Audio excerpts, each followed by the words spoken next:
Last time we read, Hovis the Threadmaster had sent Despereaux deep down into the dungeon, and Despereaux met a person named Gregory the Jailer, and Despereaux tried to explain to Gregory the story of the princess and the knight and the courage, but the jailer didn't want to hear it because he was sad. He was sad about the darkness and no soup. And so Despereaux was carried off by the rats. And there was one rat who was watching from a distance.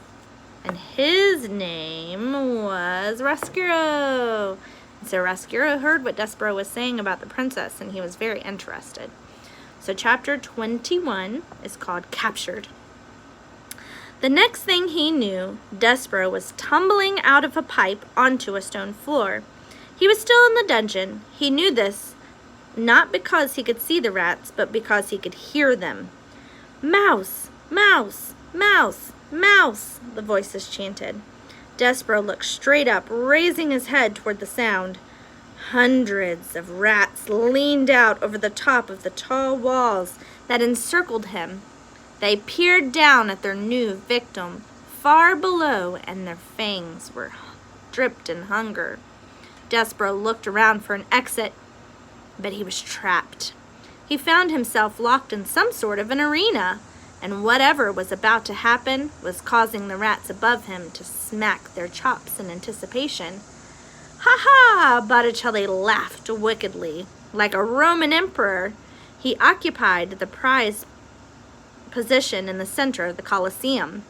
He sat in the royal box, where only a few chosen rats were allowed to join him. So a Colosseum or an arena is like where you would go to watch basketball or football or some kind of sport, and it's round and there's seats all around it. Like in hockey too, you can watch a show in a Colosseum or arena with hockey as well. So that's where they are now. "Good crowd, isn't it, sir?" asked Smudge. "Yes, it is, quite," said Botticelli as another rat slipped into the seat next to him. "Ah, Rescureaux," said Botticelli. "I'm glad you could make it. I thought you didn't like the arena." Oh, no," said Rescureaux. "It's an honor, sir." "Good. Well, enjoy," said Botticelli. "Let the games begin." The shouts grew steadily louder as Despereaux's head began to clear. "Mouse! Mouse! Mouse! Mouse!" Botticelli stood and raised a long arm to quiet the frenzied crowd. At his command, the rats immediately silenced. He turned expectantly to the audience. It was time. Botticelli nodded. A moment later, a door opened in the arena. A giant, snarling tomcat entered. The crowd roared. Despereaux did not dare to look at the beast, but he smelled it, and he heard it, and the cat hissed, and Despereaux jumped into the air. The crowd burst into laughter as Despereaux frantically sprinted along the arena's walls, scrambling to find a way out. The cat scratched at a post, not yet noticing Despereaux. From the top of the wall, a rat threw a ball of wool into the arena to divert the cat's attention. The ball bounced and rolled. The cat's eyes followed the ball's path, straight to the feet of the shaking little mouse. The tomcat moved toward Despereaux and swiped at him with its giant paw.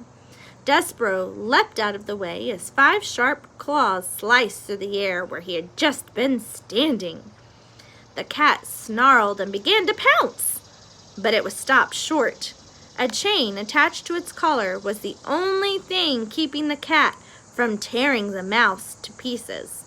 The cat strained, struggling to reach Despereaux.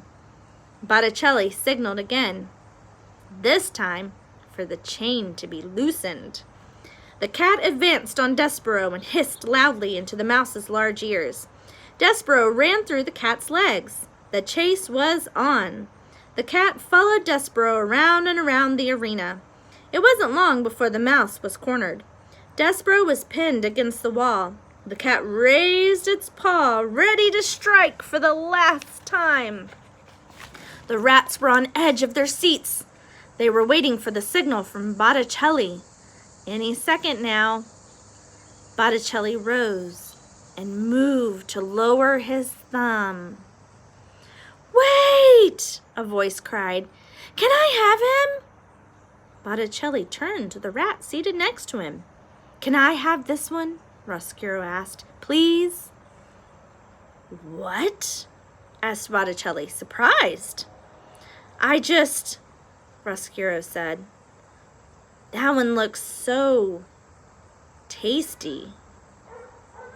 "Well, this is progress," said Botticelli with an icy smile. "Perhaps we're starting to leave the past behind us. Enjoy, my friend. Don't leave a morsel." "Oh, I won't," promised Roscuro. The enraged cat was so close to Despereaux that the mouse could count its many jagged teeth and smell its hot, reeking breath blasting down upon his head. The cat licked its lips, ready to eat. From behind the rail, Botticelli raised his paw into the air. At the new signal, a rat reeled the train in and dragged the surprised cat away. The crowd let out a huge groan in disappointment. Ugh. Then Botticelli, like a proud father, placed a clawed paw on Roscuro's shoulder and led him through the box to retrieve his gift. Chapter 22, A Gentleman.